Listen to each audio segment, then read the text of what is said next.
नमस्कार दोस्तों, स्वागत है आप सभी का। आज के वीडियो में हम लोग जानेंगे प्राकृतिक तंतु किसे कहते हैं। प्राकृतिक तंतु किसे कहते हैं तो देखिए, जो तंतु पादप और जंतुओं से प्राप्त होते हैं। जो तंतु पादप और जंतुओं से प्राप्त होते हैं उन्हें प्राकृतिक तंतु कहते हैं, जैसे कपास, रुई, जूट, रेशम, ऊन आदि। यही है हमारा प्राकृतिक तंतु।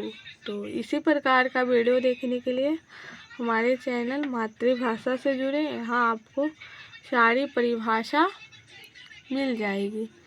तो मिलेंगे आपसे हम फिर नेक्स्ट वीडियो में। तब तक के लिए धन्यवाद। जय हिंद।